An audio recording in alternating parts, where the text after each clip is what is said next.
Bonjour mesdames, messieurs. Je vais vous présenter la première partie du séminaire sur la théorie générale de l'action humanitaire. La première partie de ce séminaire est consacrée à la théorisation et la légitimation de l'action humanitaire. Et nous verrons dans une seconde partie l'opérationnalisation difficultueuse de l'action humanitaire. Dans la première partie, nous aborderons d'abord les fondements de l'action humanitaire et nous verrons ensuite dans un deuxième chapitre la structuration de l'espace humanitaire. Vous avez reçu le document de cours, donc je vais aller à l'essentiel dans ce séminaire pour vous permettre de comprendre les éléments théoriques de l'action humanitaire.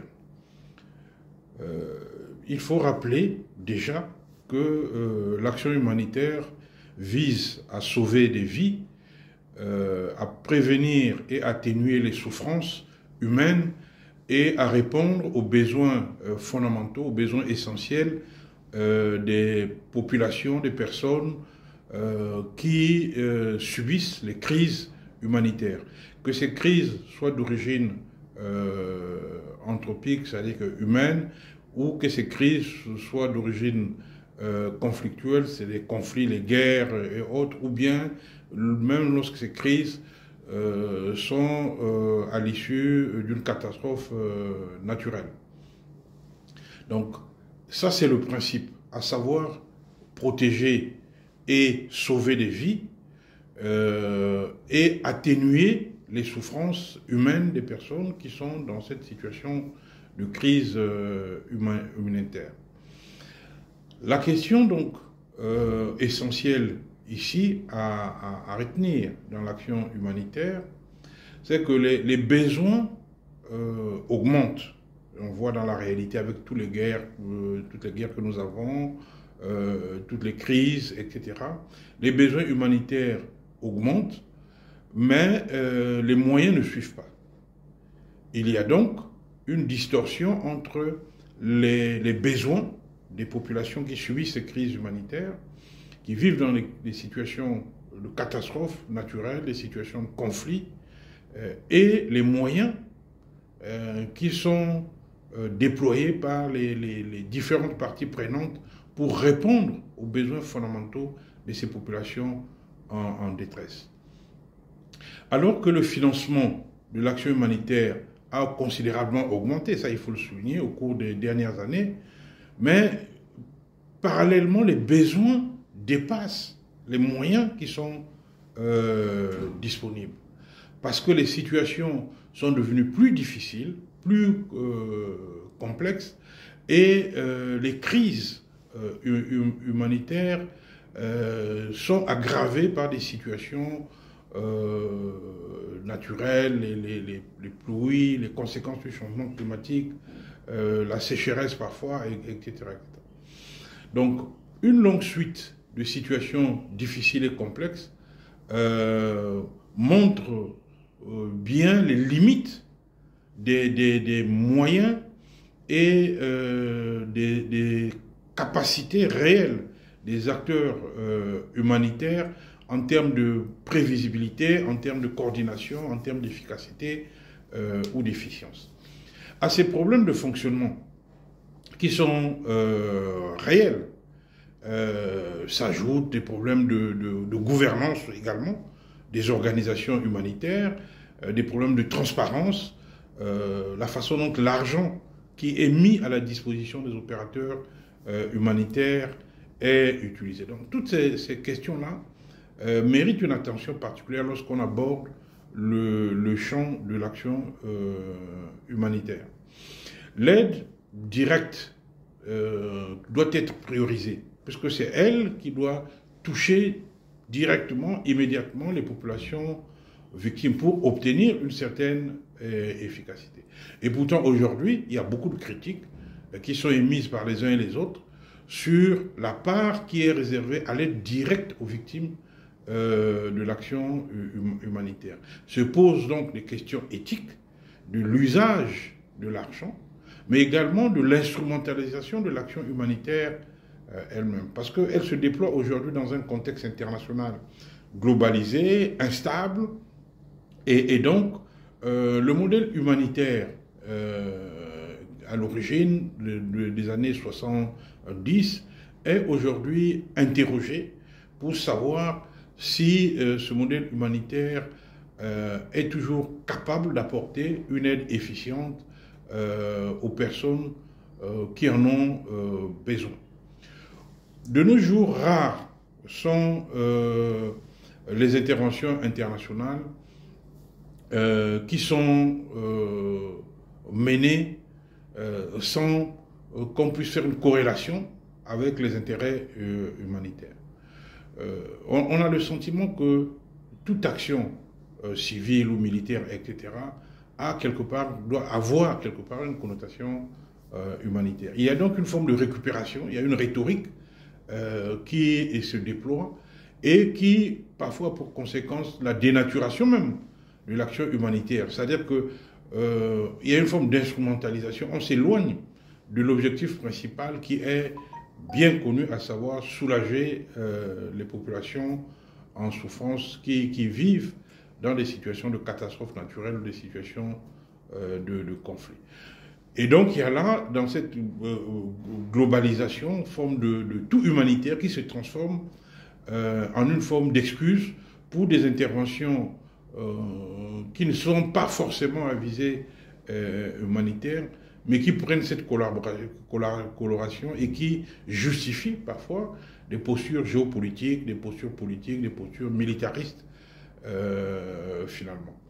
Une chose est certaine, c'est que les désastres, qu'ils soient d'origine humaine ou naturelle, sont de plus en plus nombreux et font toujours, malgré les efforts de prévention, de préparation, de mitigation, il y a toujours un nombre élevé de victimes. Il y a donc la nécessité de porter secours à ces personnes en détresse, car c'est notre humanité, en fait, qui est en jeu. En théorie, la reconnaissance par la communauté internationale de l'action humanitaire témoigne finalement de la supériorité de cette légitimité sur la légalité. C'est-à-dire que le principe de l'interdiction de s'immiscer dans les affaires intérieures d'un État est un principe qui est finalement nuancé, battu en brèche, parce qu'on se rend compte que là, il faut intervenir. Il y a finalement, on pourrait dire en pratique, il y a d'un côté une illusion politique et une fiction juridique.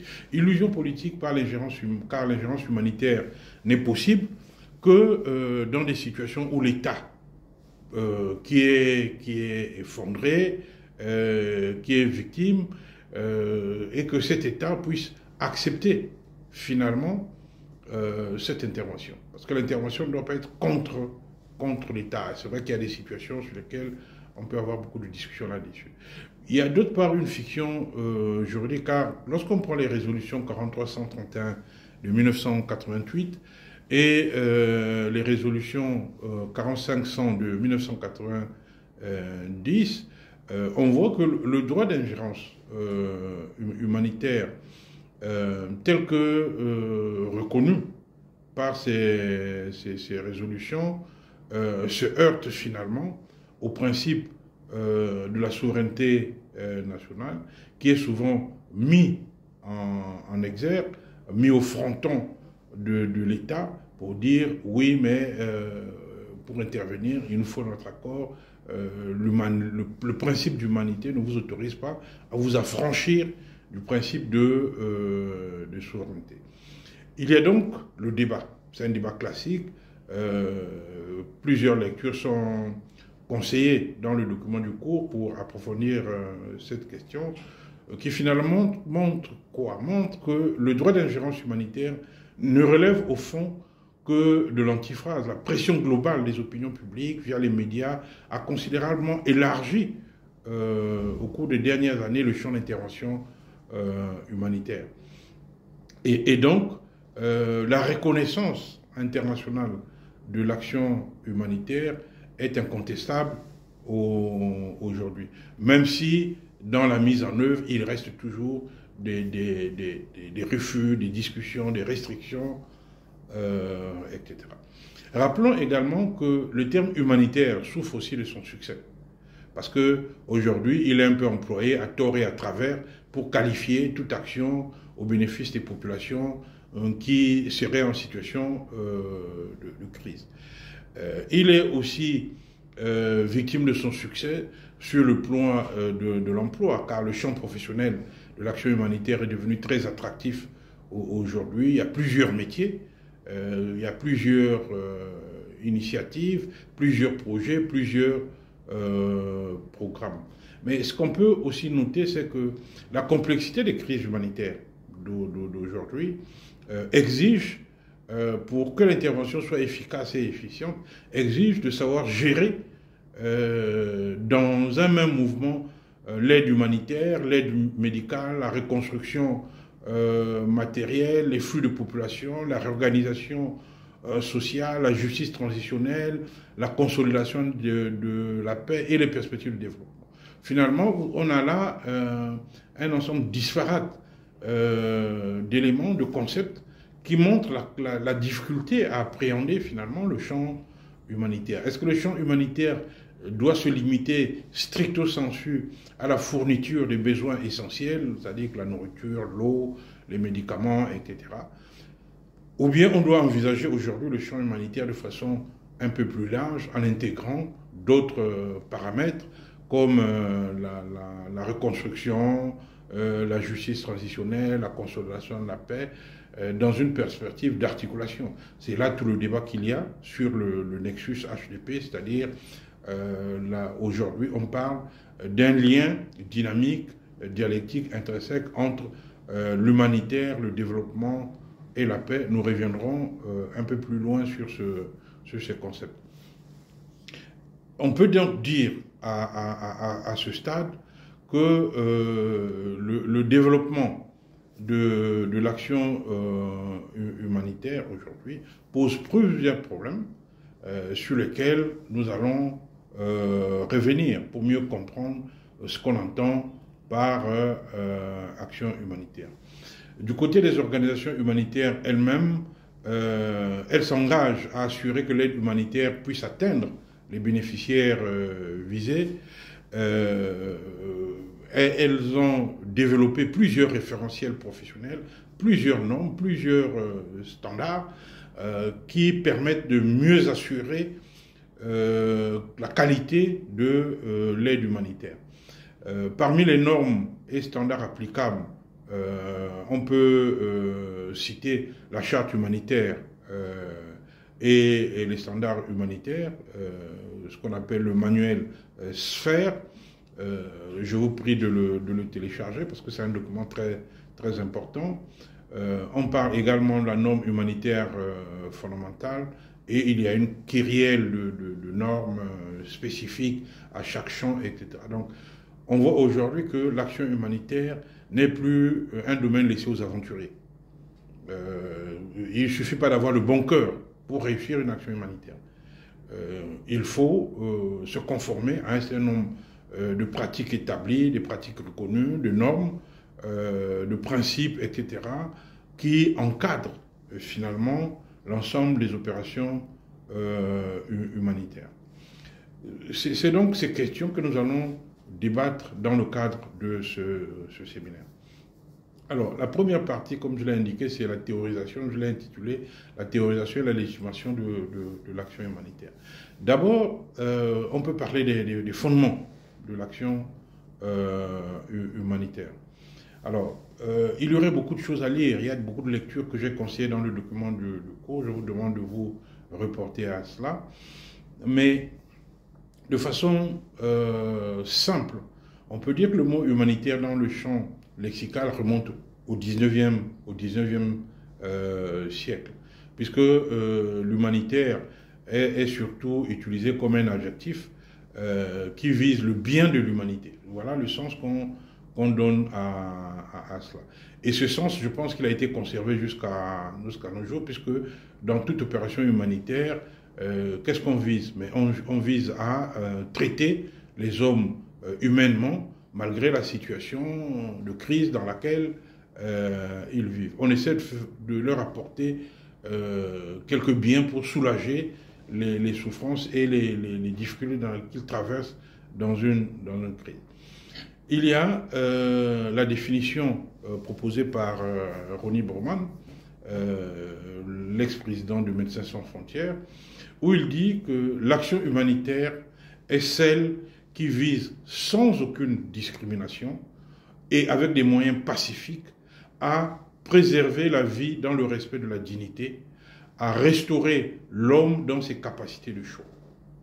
Je reprends, l'action humanitaire est celle qui vise sans aucune discrimination et avec des moyens pacifiques, c'est-à-dire pas de discrimination, moyens pacifiques, à préserver la vie dans le respect de la dignité, à restaurer l'homme dans ses capacités de choix. Voilà la définition. Donc, dans cette définition de Ronnie Broman, il y a d'abord le premier concept important, c'est que l'aide humanitaire doit être distribuée sans discrimination. Deuxièmement, l'aide humanitaire doit être distribuée par des moyens pacifiques. Donc, sans discrimination, par des moyens pacifiques. Et que vise-t-elle? Elle vise à préserver la vie, mais pas de n'importe quelle manière. Préserver la vie dans le respect de la dignité humaine. Préserver la vie dans le respect de la dignité humaine. Elle vise également à restaurer l'homme dans ses capacités de choix. Car la personne humaine est finalement atteinte dans ce qu'elle a de plus fondamental, c'est-à-dire la liberté de choisir, puisqu'on n'a plus le choix. On est là, on est pris dans les taux de la crise et on espère être sauvé par les uns et les autres. Mais l'action va vous permettre de reprendre votre capacité de choix, c'est-à-dire vous ramener dans votre situation qui vous permettra de vous assumer en tant qu'être humain dans le respect de votre dignité. Je pense que cette définition, elle est très importante parce qu'elle nous éclaire finalement non seulement sur les fondements, mais sur les finalités même de l'action humanitaire, à savoir qu'elle installe les individus secourus dans une situation qui va les aider à retrouver leur autonomie. Voilà ce qu'il faut mettre en travail. Il ne s'agit pas de chercher à maintenir les gens dans une forme de dépendance interminable. Il ne s'agit pas de faire de telle sorte que les gens soient dépendants des organisations humanitaires. Il s'agit de restaurer les victimes de la crise humanitaire dans leur capacité de choix, dans le respect de leur dignité. Je pense que lorsqu'on a à l'esprit cette orientation conceptuelle, on peut donc comprendre ce que c'est l'action humanitaire. On a également la définition qui est proposée par Jean-Luc Blondel au cadre du CICR et qui, pour lui, pense que parmi les fournitures à pouvoir de l'action humanitaire, il y a les services nutritionnels et matériels, il y a l'assistance médicale, il y a les démarches contre les mesures arbitraires de détention, il y a les visites, les entretiens, le réconfort spirituel, très important, la communication avec la famille, la recherche des personnes, le rapatriement, les réunions de famille, la couverture d'un certain nombre de besoins culturels comme l'éducation, etc. Donc tout ça fait partie de l'action humanitaire. Et Philippe Riffman, lui, propose une définition un peu plus longue en disant que l'action humanitaire est une assistance fournie par une conjonction d'acteurs s'insérant à des niveaux variés dans un dispositif international de l'aide. C'est-à-dire que ça peut être un acteur ou plusieurs acteurs dans un dispositif international de l'aide. Et qui, cette action humanitaire, est régie par un certain nombre de principes et mise en œuvre au profit de la population dont les conditions d'existence du fait de la nature de la crise ou de l'action d'autres hommes sont bouleversés. Et donc, voilà, il peut y avoir un acteur ou plusieurs acteurs. Il y a un dispositif international d'aide. Le but, c'est toujours le même, assurer la survie des personnes humaines qui est compromise par rapport à la situation de crise. Ainsi donc, je pense qu'on peut regarder certains concepts qui s'ajoutent à cela. Il y a la question du mouvement, c'est-à-dire le déplacement d'un lieu vers un autre, qui est donc à l'origine de cette crise. Les gens se déplacent, ils sont victimes et se retrouvent dans un lieu où ils n'ont pas les moyens de vivre. Les acteurs, ce sont les organisations humanitaires, il y a les opérateurs de terrain qui sont des infirmiers, des médecins, des secouristes, des journalistes, plusieurs. Bref, il y a plusieurs acteurs qui interviennent. Il y a la nature même de l'assistance humanitaire. Il s'agit de soigner des blessés, des malades, de fournir des vivres, etc. Voilà ce qu'on entend par action humanitaire sur le plan conceptuel. Maintenant, la fondamentalité même de cette action humanitaire est querellée. Elle est querellée, il y a beaucoup de débats là-dessus. Je vais essayer de les synthétiser pour faire bref. D'abord, on parle des fondements religieux de l'action humanitaire. Chateaubriand a pu écrire que tout acte de philanthropie auquel nous nous livrons, tout système que nous rêvons dans l'intérêt de l'humanité, n'est que l'idée chrétienne retournée. Changer de nom et trop souvent défiguré. C'est toujours le verbe qui se fait chair. Ça veut dire quoi? Ça veut dire que pour Chateaubriand, tout acte humanitaire est considéré presque comme un acte religieux.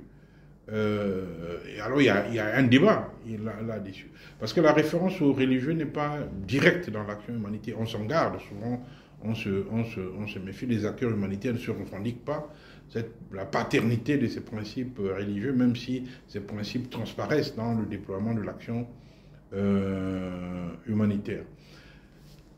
Si on fait le point sur la plupart des religions, on trouvera ici et là des préceptes sur lesquels on peut légitimer l'action humanitaire. La religion juive, par exemple, on prend le mot tzedaka, qui signifie aussi l'obligation de pratiquer la charité à l'égard des étrangers, de l'orphelin, la veuve, du pauvre, etc. La justice fait partie des principales obligations à la fois morales et légales de tout fils avant. Donc on peut trouver dans la religion juive des préceptes, etc.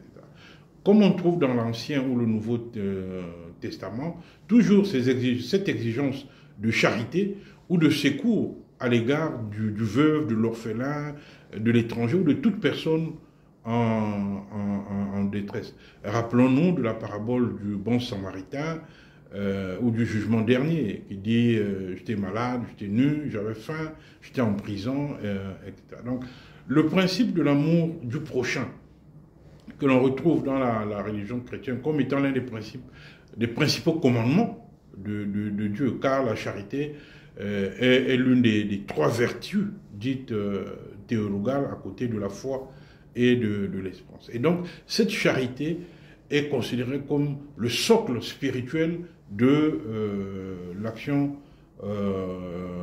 humanitaire. Les mêmes principes, on va les retrouver dans les autres religions, hein, que ce soit dans la religion islamique, etc. On retrouvera les mêmes idées. Parce que dans l'islam, on sait que tout musulman est obligé de pratiquer la zakat, qui est une sorte d'aumône obligatoire sous forme d'impôt, laquelle fait partie des 5 piliers de l'islam.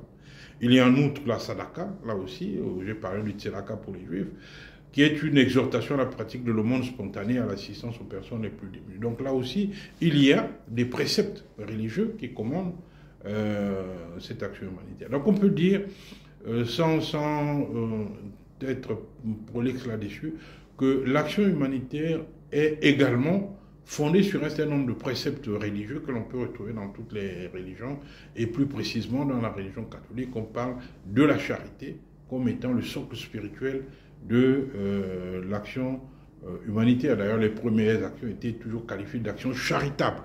Avant l'utilisation du concept humanitaire, on parlait d'action charitable. À côté de ces fondements religieux, nous avons les fondements anthropologiques et philosophes. Le premier concept qui est mis en lumière, c'est le concept du don. Le don est un phénomène universel. Si la charité est la vertu centrale de l'action humanitaire, on peut affirmer qu'elle n'est pas le propre des religions ni des civilisations particulières, puisque l'attitude humanitaire est donc en quelque sorte enracinée dans toutes les cultures. Elle est enracinée dans toutes les cultures. Comme d'ailleurs certains le disent, il n'y a pas de société où le phénomène de don n'est pas perçu comme une exigence éthique et morale. Souvenons-nous de l'essai sur le don de Marcel Mauss, qui a justement montré que tout don n'est qu'un échange de biens, et qu'on retrouve dans toutes les sociétés cette solidarité entre les êtres humains, une solidarité élémentaire sans laquelle il n'y a pas de société organisée. Ainsi, sur le plan philosophique, l'on a vu avec Aristote, dans l'éthique à Nicomaque, Aristote parle d'un devoir de solidarité entre les hommes.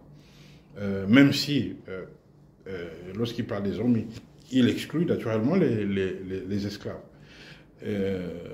Aristote analyse aussi la vertu de la générosité. Il analyse la vertu de la générosité qui doit s'exercer sous certaines conditions. Le mérite de celui qui reçoit et la vertu de l'amitié qui se confond avec une certaine philanthropie. Parmi les avantages de l'amitié, Aristote cite la garantie d'être secouru en cas d'infortune, ce qui renvoie aux situations de détresse qui font appel à l'action humanitaire. Et dans l'éthique à Nicomaque, le chapitre 5, 1, 2, Aristote dit « Dans la pauvreté et les autres infortunes, on pense généralement que les amis constituent le seul refuge. » À côté d'Aristote, on peut citer Cicéron, qui dans son traité sur les devoirs souligne le lien de solidarité qui existe entre tous les hommes, membres d'une communauté humaine, et qui doivent par conséquent se porter réciproquement à assistance. C'est à partir finalement de la Renaissance qu'on retrouve des formules qui sont à la base de l'idée actuelle de l'action humanitaire. Commençons par le célèbre juriste et philosophe internationaliste Hugo Grotius, lorsqu'il publie en 1625 son ouvrage intitulé « Du droit de la paix et de la guerre », et dans cet ouvrage, on trouve les premiers éléments juridiques de ce qu'on va appeler plus tard l'action humanitaire.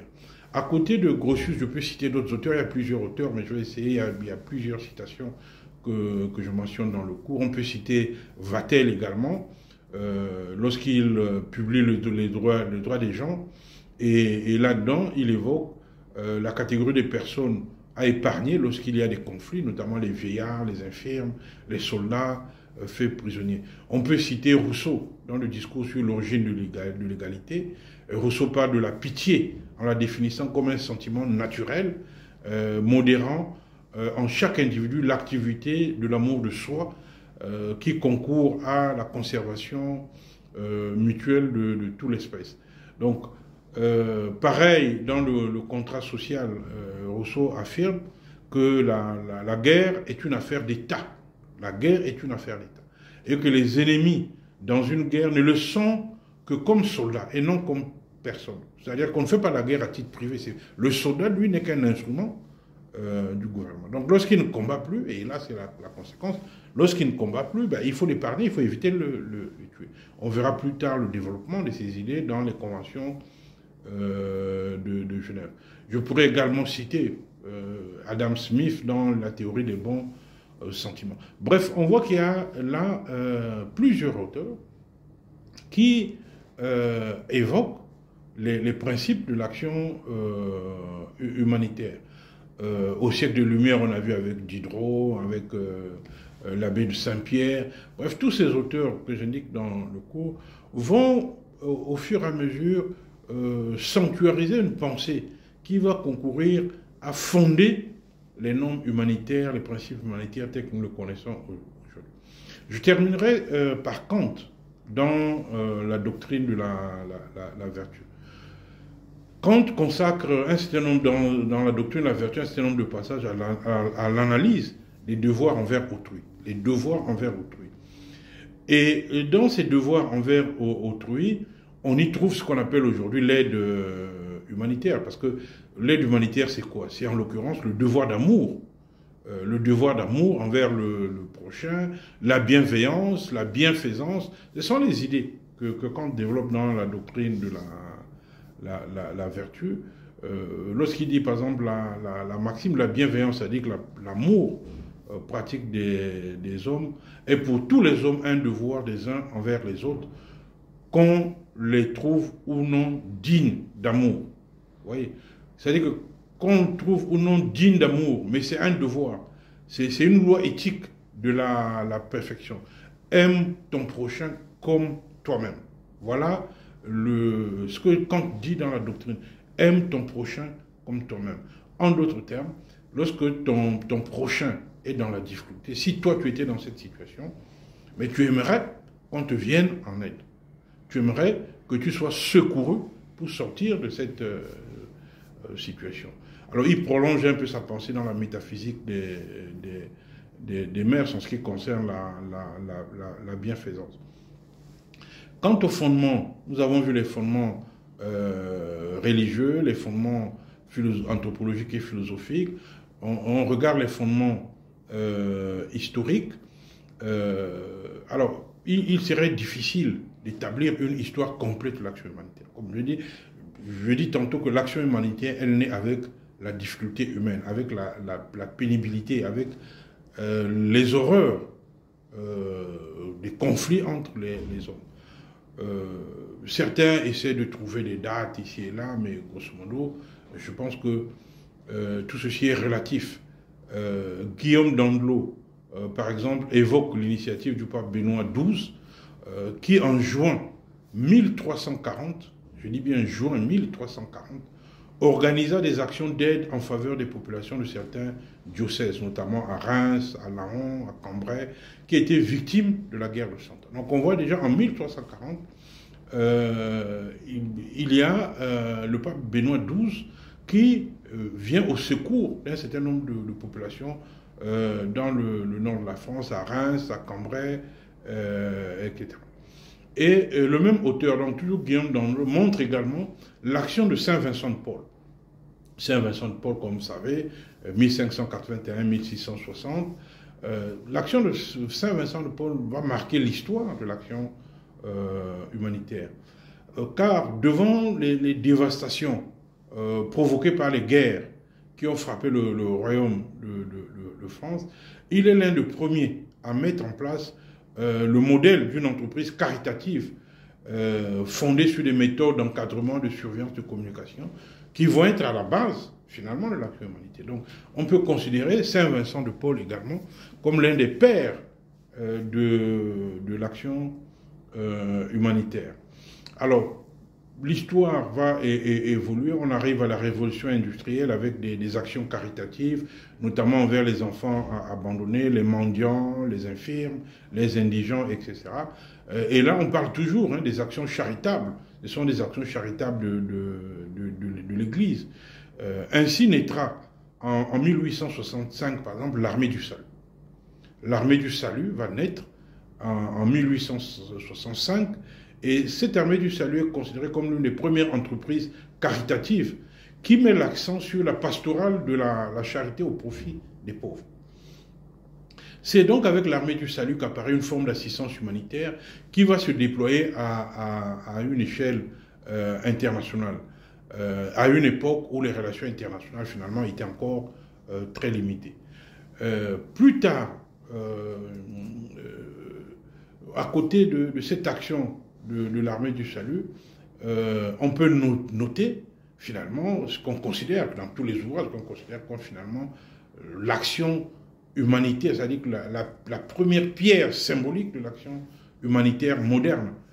C'est le 24 juin 1859 à Solferino, 24 juin 1859 à Solferino, en l'espace de 15 heures de conflit, ce sont près de 40 000 soldats français, autrichiens, italiens, qui sont tués, blessés, et qui sont abandonnés sur le champ de bataille de ce jour. En l'espace de 15 heures, près de 40 000 morts, blessés, mutilés, abandonnés sur ce champ de bataille.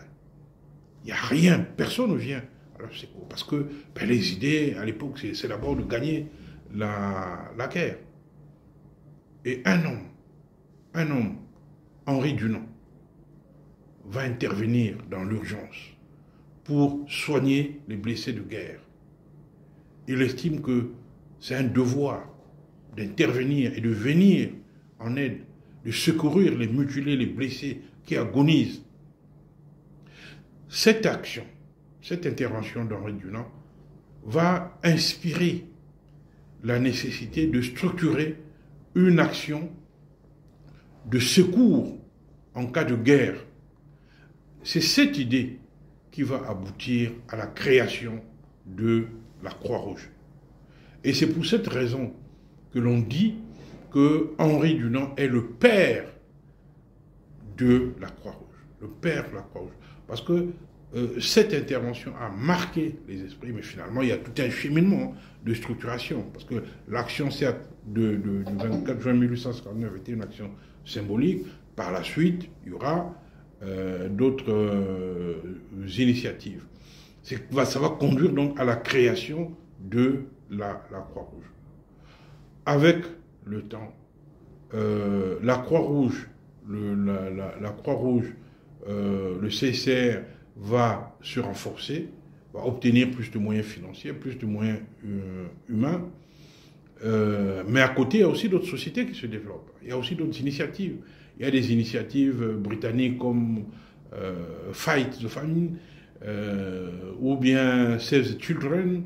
Ce sont des organisations qui naissent aussi, qui interviennent pour sauver des enfants des conséquences de la guerre, pour apporter de la nourriture, qui collectent des secours alimentaires, des habits, etc. en faveur des populations qui vivent la dislocation de l'Empire austro-hongrois et l'Empire russe. Donc là aussi, on voit que le contexte, le conflit va pousser vers la structuration institutionnelle de l'action humanitaire. Plus proche de nous, les nouvelles organisations vont se manifester, etc. Nous avons par exemple l'organisation américaine CARE, qui est née en 1945, qui est le regroupement de 22 autres organisations humanitaires qui existaient, qui étaient disparates. On va donc fusionner tout ça, ça va donner lieu à CARE, à la naissance, c'est-à-dire la coopérative American Remittance Europe. Pour sauver, vous connaissez la Seconde Guerre mondiale avec tout ce qui s'est passé, il a fallu mettre en place une action humanitaire pour venir en aide à toutes les populations qui vadrouillaient à gauche à femme. Va également sortir de ce bourbier des organisations comme Oxfam, etc. Et plus loin, on aura la naissance des Nations Unies, avec la Charte des Nations Unies, puis on aura des organisations comme l'UNRWA, l'Administration des Nations Unies pour le secours et la reconstruction, qui va venir en aide aux personnes déplacées à l'issue de la Seconde Guerre mondiale. Et plus tard, on verra en 1950 l'apparition du Haut Commissariat aux réfugiés, qui est une institution qui vient donc, puisque à la fin de la Seconde Guerre mondiale, vous avez des milliers de populations qui vont à gauche, à droite, etc., qui sont sans abri, sans moyens, qui ont fui la guerre, qui ne savent plus où elles sont. Et donc, le HCR va naître donc dans ce contexte-là et va être l'une des premières institutions qui va apporter le secours aux réfugiés, aux personnes déplacées, et qui consiste à soulager finalement les personnes victimes des crises humanitaires, qu'elles soient conflictuelles ou liées aux catastrophes naturelles. ça, c'est, je dirais, l'histoire des fondements, des premières pierres des institutions humanitaires. Mais de façon symbolique, on va arriver au début des années 70 avec la guerre du Biafra au Nigeria. Et la guerre du Biafra va faire naître un mouvement qu'on va appeler le sans-frontiérisme. Le sans-frontiérisme, c'est quoi? La guerre du Biafra provoque la mort de plus d'1 million de personnes, cause la famine. Donc on est dans une situation effroyable. On voit des images d'enfants desséchés par la famine. Et ces situations vont marquer l'humanité. Le CCR n'intervient guère rapidement parce qu'il faut d'accord de la part du gouvernement et des belligérants. Vous savez, le CCR pour intervenir, il faut l'accord. Donc cette situation, elle est assez dure à vivre. Les gouvernements, les belligérants ne veulent pas parce que l'une ou l'autre partie pense prendre le dessus dans la guerre. Finalement, ce sont des enfants qui meurent. Et là, on va voir des associations. Je voudrais passer outre ces accords du gouvernement. D'abord, il faut le rappeler, on a la JCA, la Joint Church Aid, qui organise des secours d'urgence sans attendre les autorisations du gouvernement. Et puis, finalement, c'est Médecins sans frontières, MSF, qui a été créé en 1971, et plus tard Médecins du Monde, qui est une organisation née d'une séparation d'un certain nombre d'acteurs de MSF. C'est Médecins sans frontières qui va donc lancer ce mouvement sans frontiériste, qui repose finalement sur une nouvelle philosophie des rapports avec les frontières. À savoir qu'on peut intervenir sans nécessairement attendre que la souveraineté politique soit manifeste. Parce que cette intervention au nom de la neutralité et au nom du sort des victimes va outre l'idée qu'il faut respecter la souveraineté nationale, attendre l'accord du gouvernement. Donc, le sans-frontiérisme va ouvrir une brèche dans la pensée humanitaire, dans la pensée juridique, à savoir la priorité, c'est de sauver des vies. Sauver des vies. Et s'il faut le faire en traversant clandestinement les frontières pour venir en aide aux populations, ben, les acteurs humanitaires vont s'engager là-dedans. Voilà ce qu'on peut dire sur les fondements historiques. Donc vous voyez, il y a toute une progression de l'action humanitaire. Enfin, les fondements juridiques. Alors les fondements juridiques, nous reviendrons là-dessus sur le cours de droit international humanitaire. Nous avons deux droits. Il y a le droit de la haie, qui porte sur les méthodes et moyens de la guerre. Et puis, il y a le droit de Genève, qui porte sur la protection des victimes de guerre, les 4 conventions de Genève et leurs protocoles additionnels. Mais il y a également le droit de New York. Donc on a le droit de la haie qui porte sur les moyens et les méthodes de guerre. Il y a le droit de Genève qui porte sur la protection des victimes de la guerre. Et il y a le droit de New York qui lui porte sur les domaines comme les crimes contre l'humanité, les crimes de génocide, c'est-à-dire que les crimes qui sont commis, la répression des crimes. Donc on a 3 blocs. Là. On a le droit de la haie, on a le droit de Genève et on a le droit de New York. Ce sont ces questions juridiques que nous abordons dans le cours de droit international humanitaire. Il ne me semble pas nécessaire de les détailler ici, puisque vous les voyez dans le cours de droit international humanitaire. Voilà donc le premier point qui me semblait être important à discuter. Et nous allons faire une pause, nous allons revenir dans le deuxième chapitre de cette première partie, à savoir la structuration de l'espace humanitaire. À tout de suite.